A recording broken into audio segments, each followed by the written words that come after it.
राजनाथ जी कल बोल रहे थे सर कि युद्ध उन्हीं के साथ होता है जो आपके बराबर हो। इसमें बराबरी की कोई बात नहीं है। श्री राम और रावण क्या बराबर के थे क्या? नहीं थे ना।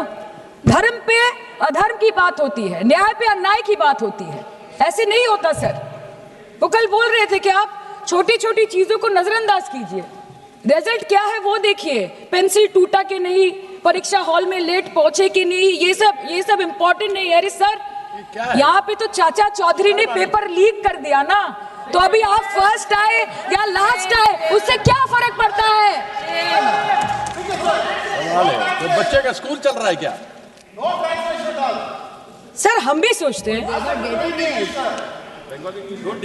স্যার কেউ যুদ্ধ চায় না স্যার, সবাই শান্তি চায়, কেউ রক্তক্ষরণ চায় না, ধ্বংসলীলা চায় না, সবাই সম্প্रीति চায়, उन्नति चाहे। हम भी सोचते हैं कि अगर जंग छिड़ी तो दुकानों का क्या होगा।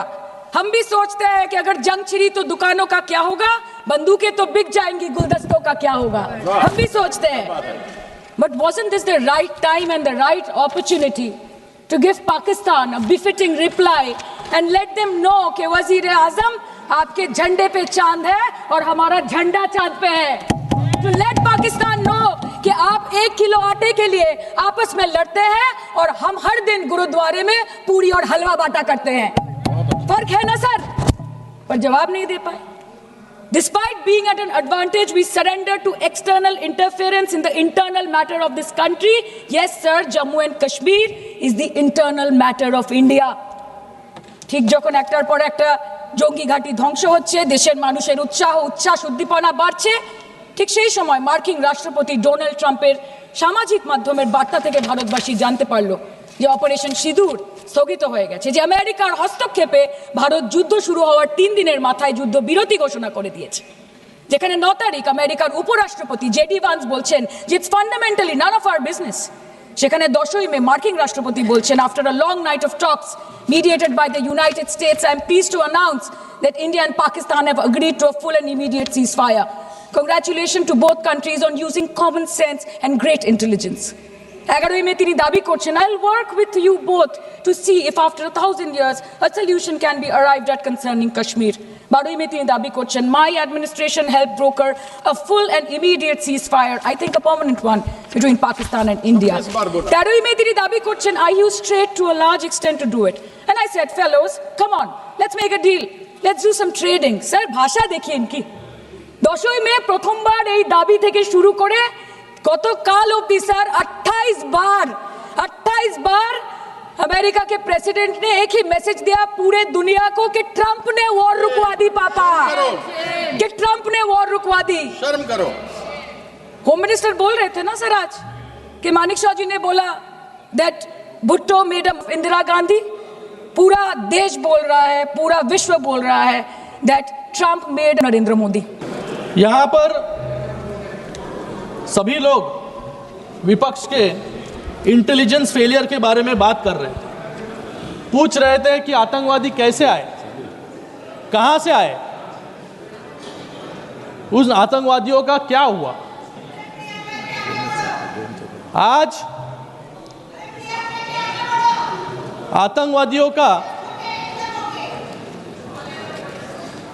अरे त्याच्यातून आता मॅच्युअर व्हा, वरती या, सभागृहामध्ये आले, पार्लिमेंटमध्ये आले, महापालिकेत नाही आता। तो आज इंटेलिजेंस फेलियर के बारे में यहाँ पर बहुत बात हो रही है। मुझे इनको सवाल पूछना है कि 2006 में जो बम ब्लास्ट हुए, वो बम ब्लास्ट के आरोपी कहाँ से आए थे।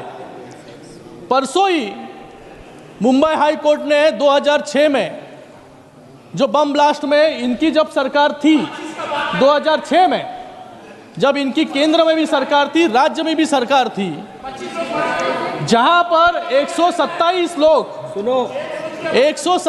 लोग मारे गए, वो 127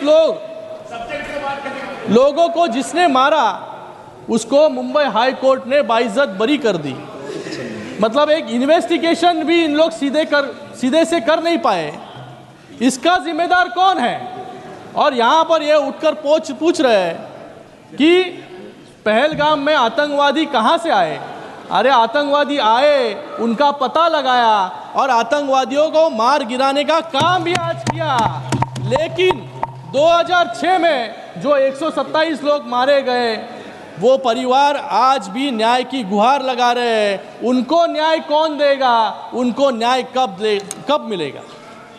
2006 हुआ, फिर उसके बाद शाहिद लतीफ, आपको याद रहेगा, आपने यहां पर कहा कि ये टीआरएफ ऑर्गेनाइजेशन ने कितने आतंकी हमले किए। लेकिन मैं इनको पूछना चाहूंगा, जो शाहिद लतीफ और उसके साथ 25 आतंकवादियों को, जो लिस्टेड टेररिस्ट थे, एलईटी के, जैश ए मोहम्मद के, हिजबुल मुजाहिदीन के, उनको छोड़ने का काम किसने किया? जिसने फिर पठानकोट पर हमला किया। ये शहीद लतीफ को छोड़ा क्यों? हमारे गृह मंत्री ने यहां पर कहा कि पोटा का कायदा हमारी सरकार लेकर आई, लेकिन वो पोटा का कायदा रद्द करने का काम, रिपील करने का काम किसने किया? कांग्रेस ने किया। इसलिए इतने आतंकवादी हमले जो देश पर हुए, वो ये पोटा का कायदा रद्द होने के कारण यहां पर किए।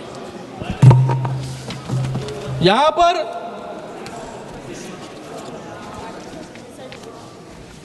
पहलगाम में जो लोग मारे गए, उनमें जो मारे गए थे, उनमें से 3 लोग मेरे कॉन्स्टिट्यूएंसी के थे। जब मैं उनको श्रद्धांजलि देने गया वहां पर, तब उनके परिवारों में मैंने देखा, परिवारों के आंखों में देखा उनके अपनों का खोने का दर्द। 3 परिवार पूरी तरह से उजड़ चुके थे। वो सवाल पूछ रहे थे कि हमें न्याय कब मिलेगा। लेकिन आज उनके परिवारों को लगा रहेगा कि आज सरकार के माध्यम से और हमारी सेना के माध्यम से उनको न्याय देने का काम जो है आज यहां पर हुआ है। आत्मा को शांति मिली आज। उन्हीं जैसे 1993 के बम ब्लास्ट में, 2006 के ट्रेन ब्लास्ट में, 26/11 के आतंकी हमले में और दिल्ली ब्लास्ट में, ये परिवार जिनके परिवारों के सदस्य जिन्होंने खोए, वो आज भी न्याय की पुकार कर रहे हैं। आज वो भी इंतजार कर रहे हैं कि उनको न्याय कब मिलेगा। ये क्यों हुआ? कांग्रेस की विफलता और फॉरेन पॉलिसी फेलियर के कारण। आज 2006 में मैंने कहा आपको, कोर्ट ने कहा लैक ऑफ एविडेंस, मतलब आप वहां पर प्रूव नहीं कर पाए कि 2006 का ट्रेन ब्लास्ट किसने कराया। इसलिए आज उनके परिवार भी न्याय की गुहार लगा रहे हैं। आज यहां पर कुछ लोग 2006 हमारे सदस्य साथी अरविंद सावंत जी कल पूछ रहे थे कि 2006 वालों को न्याय कब मिलेगा, 2006 में ट्रेन में मारे गए लोगों को न्याय कब मिलेगा। मुझे उनको कहना है कि अगर बगल में पूछ लेते तो उनको पता चल जाता।